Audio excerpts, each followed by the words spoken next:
میں نے محمد عربی صلی اللہ علیہ وسلم کے لیے زندگی وقف کر دی ہے. نہ مجھے یمن جانا ہے، نہ مجھے بنو کلب جانا ہے. ماں اور باپ دیکھتے رہ گئے. باپ نے پوچھا زید آزاد کیا گیا ہے اور آزادی کی زندگی کو چھوڑ کر تو غلامی کی زندگی کو قبول کر رہا ہے؟ زید بن حارثہ نے اس وقت تاریخی جملہ کہا تھا، کہا بابا آپ نے جتنی شفقت کی ہوگی یا 1000 ماں باپ مل کر اپنے بیٹوں پر جتنی شفقت نہیں کیا ہوں گے اس سے زیادہ شفقت محمد الرسول اللہ نے کیا ہے.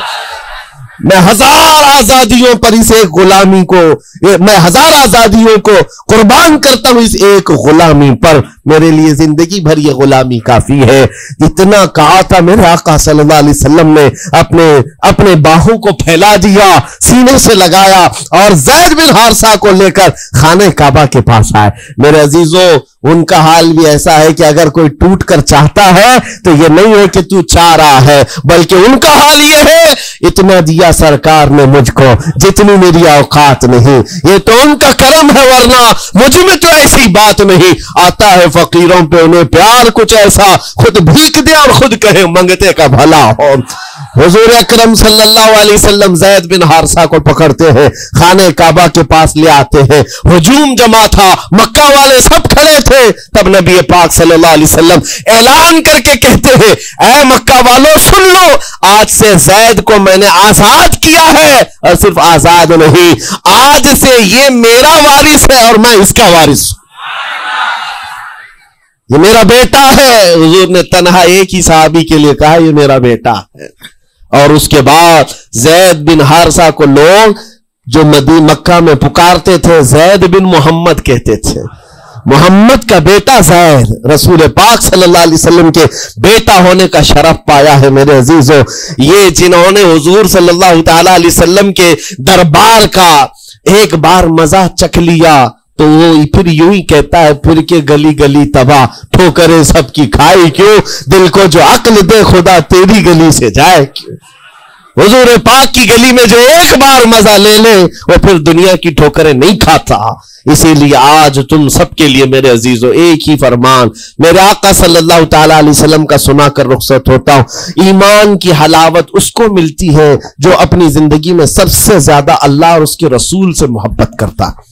اللہ اس کے رسول سے محبت کرتا ہے. اور دوسری چیز یہ بھی ہے کفر میں جانے کو ایسا ناپسند کرتا ہو جیسے آگ میں ہاتھ ڈالنے کو ناپسند کرتا ہے. کفار و مشرکین کے میلے آج لگ رہے ہوں گے لیکن تمہارا امتحان ہوگا. 31 نائٹ آنے والی ہے، یہ آزمائش کی رات ہے. لوگوں کو دیکھا جائے گا کہ تم کون سی عیاشیوں میں جاؤ گے. تم اس رات کو کیا دنیا داروں کو دیکھ کر ان کے پیچھے بھاگ جاؤ گے. ایک بات یاد رکھو، شیروں کو جس کام کے لیے پیدا کیا گیا اسی کام پہ رہنا چاہیے. اور شیر اگر اپنا کام بھول جاتا ہے تو کتے اس کے اوپر لگ جاتے ہیں. تمہارا کام کتوں کی طرح بھونکنا نہیں ہے، تمہارا کام شیروں کی طرح دھارنا ہے. میرے عزیز محمد عربی صلی اللہ علیہ وسلم کے وہ شیر جو گٹر اور نالی کے لیے نہیں پیدا کیے گئے، اعلیٰ اخلاق و کردار کے لیے پیدا کیے.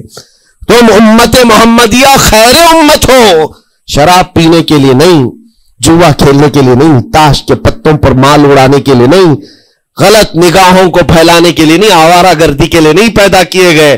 تمہاری نسبت رسول اللہ سے ہے. اتنی بات یاد رکھو، اللہ نے مجھے خیر امت کہا ہے. میری آنکھیں اٹھ رہی ہیں تو فرشتے بھی دیکھ رہے ہیں، رب تعالیٰ دیکھ رہا ہے. میرے چلنے پھرنے کو رب تبارک و تعالیٰ اس کے علم سے کوئی ایک ادا بھی میری بے خبر نہیں ہے، غافل نہیں ہے. اس لیے عزیزان گرامی اوقات تمہارے اس آنے والے نئے سال کی کیسے آپ اوپننگ کرتے ہو، کیسے اس کی ابتدا کرتے ہو، یہ تمہارے ہاتھ میں ہے. گناہوں کی لذت کے ساتھ اپنی زندگی کا ایک نیا سال شروع کر رہے ہو یا پھر رب تبارک و تعالیٰ کی تسبیح و تہلیل اور مصطفیٰ کریم کے قدموں میں درود بھیج کر اپنے نئے سال کی ابتدا کرتے ہو. میں تو یہ اعلان کرتا ہوں اگر میرا یہ میسج سب تک پہنچ جائے کہ ہم نے بہت ساری عیدیں منائی ہیں، بہت ساری محفلیں منائی ہیں، ہم عید میلاد النبی کے نام پر جلسے جلوس سب کرتے ہیں، ہم 11ویں کے نام پر غوث پاک کے جلسے سجاتے ہیں، اعلیٰ حضرت کے نام پر، غریب نواز کے نام پر جلسے کرتے ہیں، لیکن دنیا ایک عید مناتی ہے ہیپی نیو ایئر کی، 31 نائٹ کی. میرے عزیزوں ہم نوجوانوں سے کہتے ہیں اس عید کو دنیا کی عید ہے، اس کو بدل کر کے ہم ناموس رسالت کے لیے وقف کیوں نہ کرتے ہیں؟ ہم بھی اپنی مسجدوں میں رات کو آ جائیں، ساری مسجدیں یہ سال کے اختتام کے وقت کھل جائیں عشاء کے بعد، اور ہر مسجد اس بات کا خیال کرے کہ ہمارا وہ نوجوان آج کہیں عیاشی پر نہ جائے، اپنے سال کی اختتام اور ابتدا ہو رہی ہو، یہ ہم کو پتا نہیں، ابھی تو ہم بیٹھے ہیں، اگلے سال تک ہم رہیں گے کہ نہیں رہیں معلوم نہیں، یہ تو دسمبر کا لاسٹ چل رہا ہے، لیکن یہ ہمیں پتا نہیں 1 جنوری دیکھ سکتے ہیں کہ نہیں دیکھ سکتے، ہم میں سے کسی کو علم نہیں ہے۔ لیکن اس کے باوجود اگر اللہ تعالیٰ نے دے دیا آپ کو اس سال کا آخری، توبہ کرنا چاہیے۔ اے رب ذوالجلال، یہ پورا سال میرا جو بدکاریاں ہوئی ہیں، مجھ سے جو خرابیاں ہوئی ہیں، مجھ سے جو گناہ ہوئے ہیں، معاف کر دے۔ تو ایک نیا سال میری زندگی میں کھول رہا ہے مولا، پچھلے سال جو مجھ سے گناہ ہوئے، اس سال وہ گناہ نہ ہو، میں تیرے دربار میں پناہ مانگتا ہوں، تیرے دربار کی پناہ مانگتا ہوں ان تمام شیاطین کے شر و فساد سے جنہوں نے مجھے بدکار بنانے کی کوششیں کی ہیں۔ اگر اس رات تمہاری دعا قبول ہو گئی تو انشاءاللہ 2024 ہمارا ہے۔ لوگ آج بہت ساری بھوشمانیاں کر رہے ہیں، 2024 ان کا ہے، ان کا ہے، میں کہتا ہوں غلامان مصطفیٰ کا ہے۔ ہاں، سال کی ابتدا اگر حضور پاک کے نام سے کرو، درودوں کی خیرات اور درودوں کی ڈالیاں نچھاور کرو نبی کریم صلی اللہ تعالی علیہ وسلم کی بارگاہ میں، اور اللہ سے مدد مانگو کہ مولا اس سال کی ابتدا ہم تیرے نام سے شروع کر رہے ہیں، انشاءاللہ یقین ہے میرے عزیزوں، جو دروازے بند ہیں وہ کھلیں گے ضرور، اور جو آفتیں آئی ہیں وہ ٹلیں گی ضرور۔ بس بات صرف اتنی ہے، قرآن بھی کہتا ہے، جس کی ترجمانی اقبال کرتا ہے کہ محمد سے وفات میں تو ہم تیرے ہیں، یہ جہاں چیز ہے کیا، لوح و قلم تیرے ہیں۔ اللہ کریم کہنے سننے سے زیادہ عمل کی توفیق عطا فرمائے۔ ترک جلالی کیا ہے، ترک جمالی کیا ہے، تفصیلات ہیں، مختصراً میں یوں عرض کروں، ترک جلالی جو ہے اس میں 40 دن تک کے لیے اس کو اپنے آپ کو ہر چیز سے روکنا ہوتا ہے۔ ترک کا مطلب ہوتا ہے روکنا اپنے آپ کو، نفس کے خلاف کرنے کے لیے اپنے آپ کو۔ کیا کیا چیزیں؟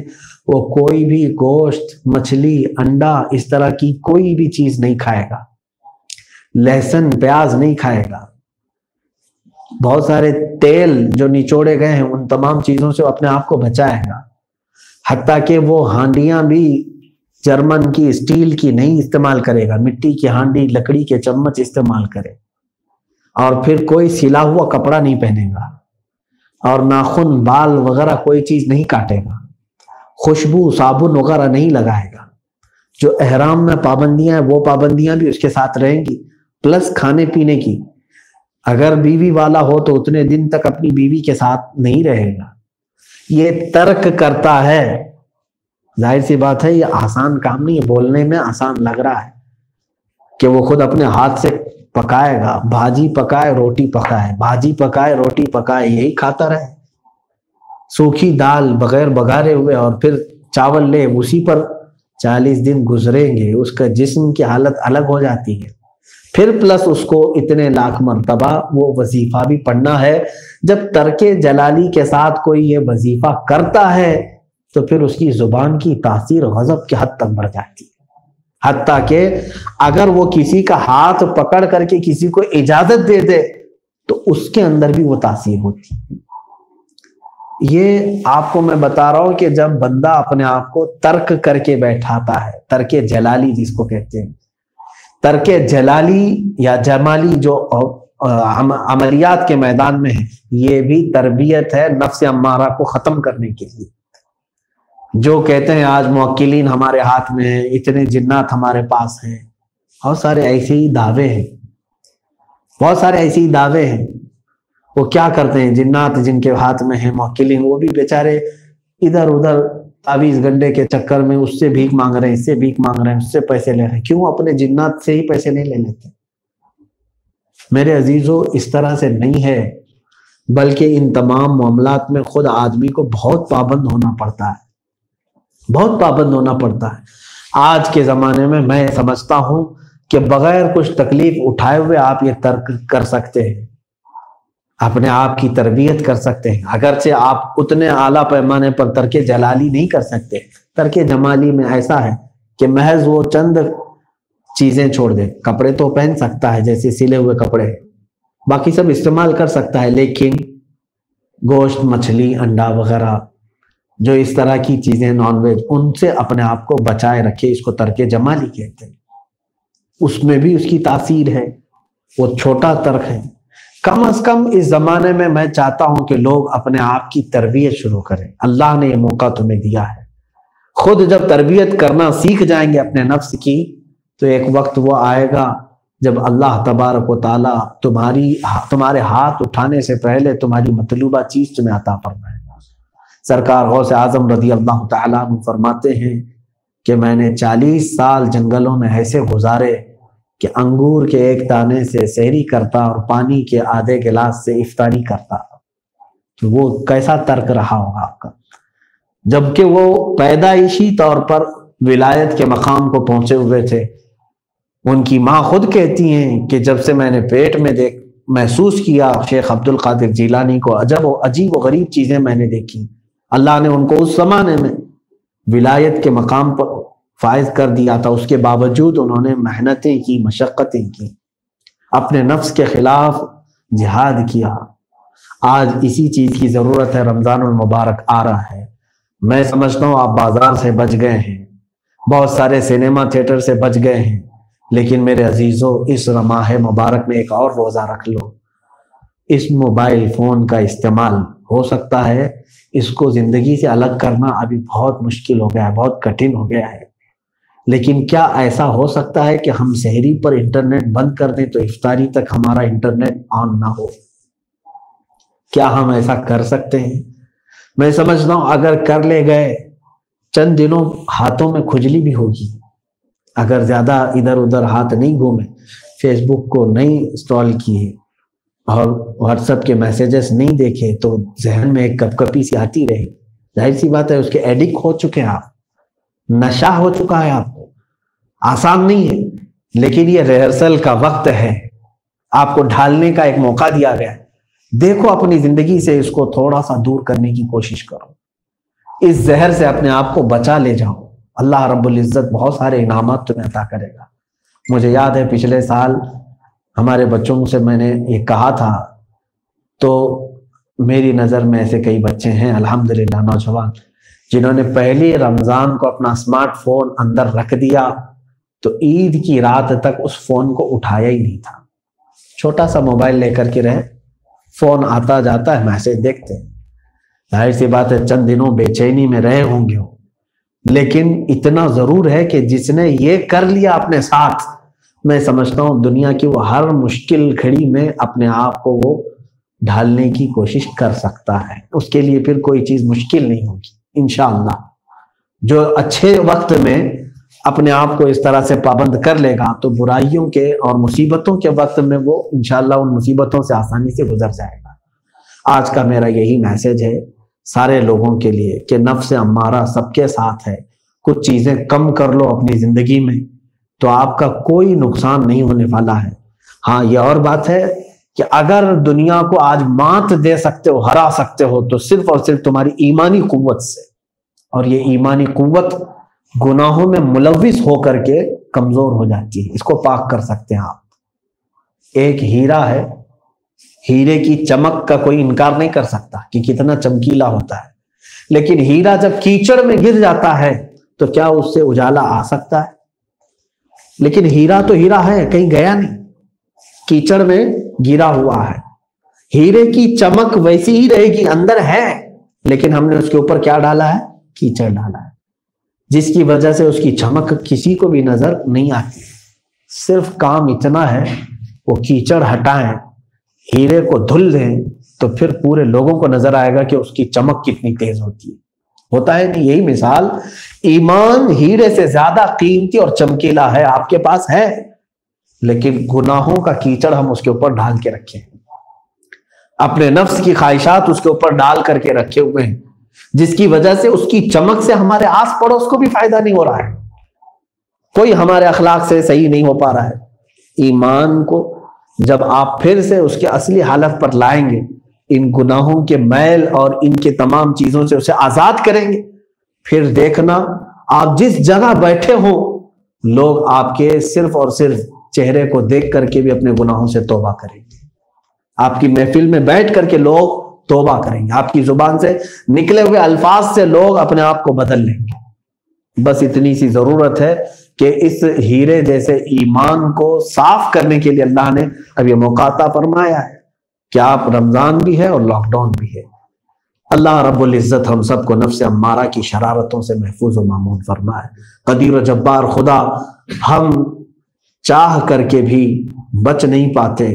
میرے آقا صلی اللہ تعالی علیہ وسلم نے جب اللہ تیرے بارگاہ میں یوں عرض کی ہے دعا کے طور پر، اللہم لا تکلنی الی نفسی طرفت عینی، اے اللہ تو مجھے میرے نفس کے حوالے ایک منٹ کے لیے بھی نہ دے، ایک آن کے لیے بھی مجھے میرے نفس کے حوالے نہ فرما، تو اپنی حفاظت میں رکھ۔ جب وہ رسول پاک صلی اللہ علیہ وسلم نے یہ دعا کیا ہے تو مولا ہم جیسے گنہگار، ہم جیسے اسیاں شیار خطا کار، اگر تو نے ہم سب کو ہمارے نفس کے حوالے چھوڑ دیا تو مولا ہم تو بچ ہی نہ پائیں گے۔ اے قدیر و جبار خدا، تو ہمیں ہمارے نفس کے حوالے ایک سیکنڈ کے لیے بھی نہ دے، تو اپنی حفاظتوں میں ہم سب کو رکھ، ہم سب کی حفاظت فرما۔ وصلی اللہ تعالی علی خیر خلق محمد وآلہ واصحابہ اجمعین۔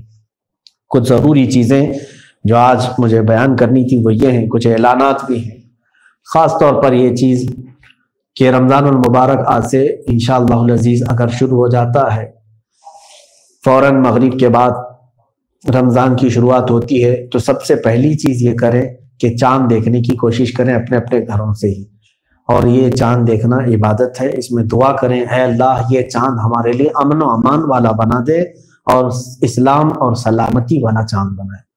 اس کے بعد تراویح شروع ہو جائے گی۔ تراویح ہر مرد اور ہر عورت مسلمان پر یہ ضروری ہے، سنت مؤکدہ ہے بالاتفاق بالاجماع، اور اس کی جماعت جو حضرت عمر فاروق رضی اللہ تعالیٰ عنہ کے زمانے سے قائم ہوئی، آج گھر میں بھی آپ جماعت کے ساتھ پڑھ سکتے ہیں یا تنہا پڑھ سکتے ہیں۔ بہت سارے لوگ ہم سے یہی سوال کر رہے ہیں، چونکہ ہر وقت ہر سال لوگ مسجدوں میں جاتے، امام کے پیچھے کھڑے ہو جاتے، پڑھ کر کے آ جاتے ہیں۔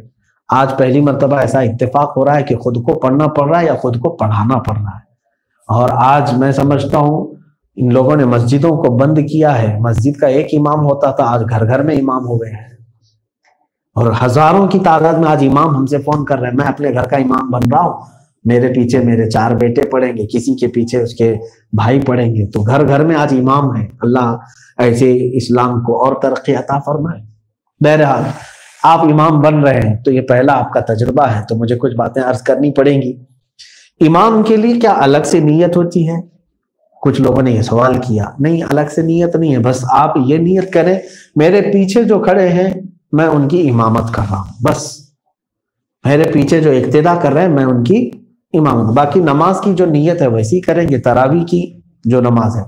کچھ لوگ کنفیوژن کے شکار ہیں اور بہت سارے کنفیوز ہیں کہ 4 رکعت سنا میں کچھ عورتیں تراویح کی نماز پڑھ لیتی ہیں، ایسا ناجائز ہے، ایسا نہیں ہے، بلکہ تراویح کی 2 رکعت ہی پڑھی جائے گی، ہر 2 رکعت پہ آپ کو سلام پھیر دینا ہے۔ اب کیا پڑھیں گے اس میں وہ بھی ٹینشن میں ہیں کچھ لوگ، کہ امام صاحب کے پیچھے ہم پڑھتے تھے، پورا قرآن سنتے تھے، تو آپ کے لیے آسان یہ ہے کہ علم تری کیف سے پڑھیں آپ۔ اگر 10 سورے آپ کو یاد ہیں تو 10 سورے 2 مرتبہ پڑھیں گے تو 20 ہو جائیں گے۔ پہلی 2 رکعت میں علم تری لإیلافی، پھر 2 رکعت میں ارأیت الذی انا اعطینا، اس طرح سے آپ یہی ریپیٹ 10 سورے 2 مرتبہ کر دیں گے تو کتنی رکعت ہو جائے گی؟ 20 رکعت۔ یہ بھی آسان طریقہ ہے۔ اس کے علاوہ بھی اگر آپ کو سورتیں یاد ہیں، کہیں سے بھی قرآن یاد ہے، وہ آپ پڑھیں۔ ہمارے بہت سارے بچوں کو سورہ نبا یاد ہے، عما یتساءلون، میں سمجھتا ہوں کم سے کم 6 رکعت سورہ نبا میں ہی ہو جائے گی۔ سورہ یاسین کئی لوگوں کو یاد ہے، سورہ یاسین میں کم سے کم 10 رکعتیں ہو جائیں گی انشاءاللہ۔ تو اس طرح سے آپ ویسے بھی پڑھ سکتے ہیں، کہیں سے بھی پڑھ سکتے ہیں۔ قرآن پاک پڑھنا 3 آیتیں بھی اگر پڑھ لیا 1 رکعت میں تو اس کی نماز ہو جائے گی۔ ہر 2 رکعت پہ سلام پھیریں اور 4 رکعت پر بیٹھ جائیں۔ اور تسبیح تراویح پڑھیں۔ اب ہمارے علاقے میں کرناٹک وغیرہ میں ادھر جو ہے لمبی تسبیحیں پڑھی جاتی ہیں۔ اب چونکہ ہمارے بیان سارے لوگ سن رہے ہیں اس لیے مجھے جگہ خاص کر کے بتانا پڑ رہا ہے۔ ہمارے ہاں خاص طور پر ہر 2 رکعت پہ تسبیح ہوتی ہے، ہر 4 رکعت پہ لمبی تسبیحیں ہوتی ہیں۔ تو ساری تسبیحات پڑھنا ضروری نہیں، لیکن جو تسبیح ثابت ہے، سبحان الملک القدوس، سبحان ذی الملک والملکوت، سبحان ذی العزت والعظمت والہیبت والقدرت والکبریاء والجبروت، سبحان الملک الحی الذی لا ینام ولا یموت، سبوح قدوس ربنا ورب الملائکۃ والروح۔ یہ تسبیح تراویح آپ کو کہیں سے بھی مل جائے، ہر 4 رکعت کے بعد 3 بار اس کو پڑھ لیں، مختصر دعا کریں پھر کھڑے ہو جائیں، ہر 4 رکعت پہ یہی 3 بار تسبیح پڑھ لیں۔ یہ تراویح کا طریقہ ہے۔ جماعت کرنے کا جو مسئلہ میں نے بتایا ہے، گھر میں اگر آپ پڑھ رہے ہیں تو آپ کے لیے ایک اور سہولت میں نے شاید اس سے قبل والے جمعہ میں بھی بتایا تھا، اگر مرد نماز پڑھا رہا ہے تو اس کی محرم عورتیں اس کے پیچھے نماز پڑھ سکتی ہیں، جائز ہیں، وہ جماعت سے بھی پڑھ سکتی ہیں۔ یعنی کوئی شخص نماز پڑھا رہا ہے، اس کی بیوی اس کے پیچھے، اس کی بیٹیاں ہیں، اس کی بہنیں ہیں، اس کی ماں ہے، اور لڑکے بھی ہیں، بھائی بھی ہیں، یعنی گھر کی پوری فیملی، اس کے جو محرم ہیں وہ سب نماز پڑھ سکتے ہیں اس کے پیچھے۔ تو ایک گھر میں پوری الحمدللہ آپ مسجد قائم کر سکتے ہیں۔ یہ ہو گئے تراویح کے مسائل۔ اور کچھ لوگوں کو یہ بھی دقت ہے، کئی لوگوں نے یہ سوال کیے ہیں کہ کچھ لوگوں نے وہابی حضرات نے یہ مسئلہ بیان کیا ہے کہ قرآن ہاتھ میں لے کر کے بھی آپ پڑھ سکتے ہیں۔ ایسا نہیں، ہمارے ہاں جائز نہیں ہے، ایسا جائز نہیں ہے کہ نماز کی حالت میں دیکھ کر کے پڑھنا مکروہ ہے۔ لہٰذا آپ ان تمام چیزوں سے بچیں، آپ کو جتنا یاد ہے اتنا پڑھیں۔ ضروری نہیں ہے کہ قرآن اٹھا کر کے دیکھ کر کے پڑھتے رہے، یا عرب والے کچھ لوگ اس طرح کے ناٹک کرتے رہتے ہیں، لے کر کے پڑھتے رہتے ہیں اور بغل میں دبا لیتے ہیں، رکوع میں چلے جاتے ہیں۔ یہ سب حرکتیں نماز کے خشوع و خضوع کو ختم کر دیتی ہیں، ان چیزوں سے بچیں۔ باقی رمضان کے جو کچھ بھی مسائل ہوں گے آپ حضرات کمنٹس میں وغیرہ آپ بھیجیں گے یا ہمارے آئی ٹی ٹیم کو بھیجیں تو انشاءاللہ العزیز میں اس کو بیان کرنے کی کوشش کروں گا۔ اور رمضان المبارک میں ہمارا معمول یہ رہے گا انشاءاللہ العزیز، ہر تراویح کے بعد تراویح کی نماز انشاءاللہ العزیز ہم یہاں پر قائم کریں گے۔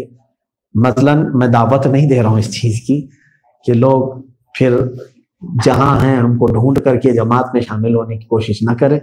میں جس جگہ پر بھی ہوں، مختصر حضرات میرے ساتھ نماز پڑھ رہے ہوں، مختصر کا بھی مطلب وہ تعداد نہیں معلوم مجھ کو، چھوٹی سی تعداد ہو تو میں نماز پڑھوں گا انشاءاللہ العزیز، اور میرا معمول ہے قرآن پاک پڑھنے کا، میں قرآن پڑھوں گا۔ ہو سکتا ہے 10 بجے یا 10:30 بجے ہماری تراویح ختم ہو جائے تو اس کے فوراً بعد میں انشاءاللہ العزیز ہر دن جیسے تفسیر قرآن کا معمول تھا اسی طرح اس سال بھی انشاءاللہ العزیز آنے کی کوشش کروں گا۔ پچھلے سال، اس سے پہلے سال آپ نے قرآن کی روزانہ 1 پارہ جو پڑھتے تھے ہم اس کی تفسیر سماعت کرتے تھے، اس بار بھی میں بیان کرنے کی کوشش کروں گا۔ اس کے علاوہ سب سے بڑا جو ہمارا ایک رمضان المبارک میں گزارنے کا ایک طریقہ رہتا ہے ختم القرآن کا۔ الحمدللہ اس بار بھی تقریباً 1300 لوگوں نے اس میں اپنی شمولیت کا وہ دیا ہے۔ ہر سال 100، 200، 150، 300 تک گئے تھے پچھلے سال، اس بار آن لائن جب کیے تو 1300 لوگ ہو گئے۔ تو اس کا مطلب ہے کہ اس کا فائدہ بھی زیادہ ہے انٹرنیٹ کا کبھی کبھار۔ تو تقریباً 1300 لوگ ہمارے ساتھ قرآن پاک پڑھیں گے۔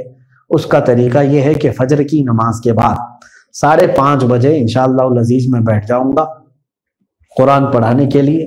روزانہ ان کا اٹینڈنس بھی ہوگا، یہ یاد رکھیں جو لوگ جوائن ہوئے ہیں۔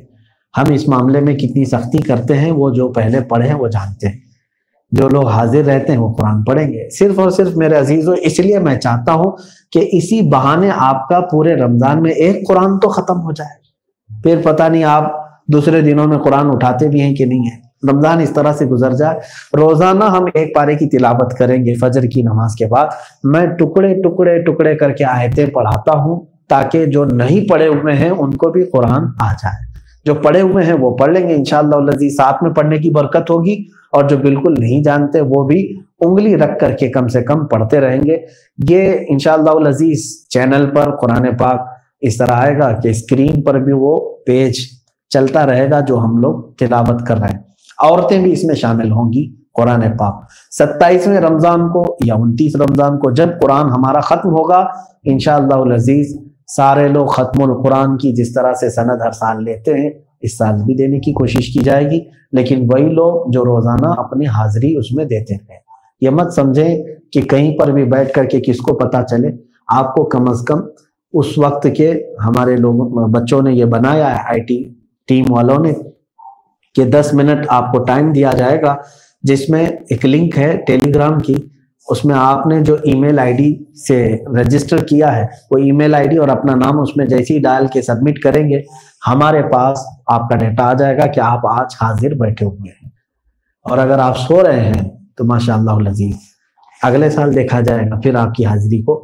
یہ طریقہ ہے، اور لڑکیاں بھی شامل ہیں اس میں۔ ان لوگوں کا ایک سوال ہے کہ ان کے مخصوص ایام جو چھوٹ جاتے ہیں ان کے عذر کی وجہ سے اس میں کیا کریں، تو ان کے لیے اجازت ہے کہ جب وہ پاک ہو جائیں تو اپنے پیچھے چھوٹے ہوئے پاروں کو مکمل کر کے پھر سے ہمارے ساتھ شامل ہو جائیں، اس لیے کہ وہ عذر ہے ان کے ساتھ، اس لیے ان کے لیے چھوٹ دی جائے گی۔ یہ تمام آج کی ضروری باتیں تھیں، اور اگر کچھ ضرورت ہوئی تو انشاءاللہ العزیز آج رات میں ہم حاضر ہوں گے، اور پھر انشاءاللہ پورا عربیوں کا ہے، فصیح عربی بولنے والے لوگ، اور نہایت ہی عیاشی میں پڑے ان کی اصلاح کیسے کریں۔ دل میں بار بار یہ احساس ہوتا، غوث پاک فرماتے میری زبان فارسی تھی اور ان کی زبان عربی ہے، میں ان سے خطاب کیسے کروں، ان کو اصلاح کے راستے پر کیسے لاؤں۔ بار بار سوچتے تھے، لیکن دل میں ایک درد ہوتا تھا کہ امت مصطفیٰ کو اس حال میں نہیں چھوڑنا چاہتا۔ ایک دن ایک مسجد میں غمگین حالت میں سوئے، ظہر کا وقت تھا، نماز پڑھ کر کے آپ آرام کر رہے ہیں، اور جیسی آنکھ بند ہوئی سرور کائنات صلی اللہ علیہ وسلم تشریف لائے۔ پوچھا عبد القادر کیوں غمگین ہے میرے بیٹے؟ کہا کہ یا رسول اللہ صلی اللہ علیہ وسلم زبان میری اجمی ہے، فارسی، میں عربیوں کے بیچ بیٹھا ہوں، اصلاح کرنے کی کوشش کرتا ہوں، لیکن مجھے یہ اجمی سمجھیں گے۔ اللہ کے نبی صلی اللہ علیہ وسلم نے فرمایا تو اپنا منہ کھول۔ آپ نے منہ کھولا، حضور پاک نے اپنا لعاب پاک ڈالا، دوسری بار ڈالا، تیسری بار ڈالا، چوتھی بار ڈالا، پانچویں، چھٹی، 7 مرتبہ حضور پاک نے اپنا لعاب پاک دیا اور کہا عبد القادر اب اٹھ اور بیان کرو۔ فرماتے ہیں خواب میں نے حضور اکرم صلی اللہ علیہ وسلم کا لعاب پاک لیا، تھوڑی ہی دیر گزری تھی، میرے خواب میں ہی میرے جد کریم مولا کائنات علی مرتضی تشریف لائے۔ کہا پھر وہی سوال کیا عبد القادر کیوں نہیں بیان کرتے؟ کہا میں فارسی النسل، فارسی ہوں اور عربیوں کے بیچ میں ہوں۔ انہوں نے کہا تو اپنا منہ کھول۔ باب العلم، باب مدینۃ العلم، علی کرم اللہ وجہہ الکریم اپنا لعاب پاک ڈالتے ہیں، 1 بار 2 بار 3 بار 4 بار 5 بار 6 بار بس کیا۔ غوث پاک نے کہا نانا جان نے مجھے 7 مرتبہ پلایا، آپ نے 6 مرتبہ۔ علی کرم اللہ وجہ الکریم فرماتے ہیں میں برابری تو نہیں کر سکتا، وہ رسول کائنات ہیں۔ عزیزان گرامی وقار، غوث پاک فرماتے ہیں پھر میری آنکھ کھلی، اور اسی جامع مسجد میں جب میں کھڑا ہوا اور خطاب کے لیے لوگوں کو پکارا تو دیکھا ادھر سے بھی مخلوق آ رہی ہے، ادھر سے بھی آ رہی ہے، سامنے سے بھی آ رہی ہے، مجمع اتنا کثیر کہ تل دھرنے کی جگہ مسجد میں نہیں تھی۔ اور جب آپ کا خطاب ختم ہونے کو تھا لوگ اپنے کپڑے پھاڑنے لگے اور بے ہوش ہونے لگے، اتنی تیر بہدف کلمات تھے کہ سیدھے سینے میں پیوست ہو جاتے، دلوں میں اتر جاتے۔ اس کے بعد وہی دن تھا سیدنا عبد القادر جیلانی کو لوگوں نے ہاتھوں ہاتھ اٹھایا، بغداد میں شہرہ ہو گیا کہ کوئی ایک اجمی آیا ہے اور عربیوں پر فوقیت لے گیا ہے، سارے عربی اس کے سامنے دنگ رہ گئے ہیں، کوئی عربی اس کی فصاحت کو نہیں پہنچ پاتا ہے۔ کئی لوگ امتحان کے لیے بھی آئے، ایسا نہیں ہے کہ غوث پاک کو یوں ہی چھوڑ دیا گیا۔ میرے عزیز تم تو 1000 سال کے بعد کرامتیں سنتے ہو نا، یہی لگتا ہے کہ غوث پاک بہت کرامتوں کے مالک تھے، بہت بڑے عالم اور بڑے ولی کامل تھے، کچھ نہیں ہوا ہوگا ان کے ساتھ۔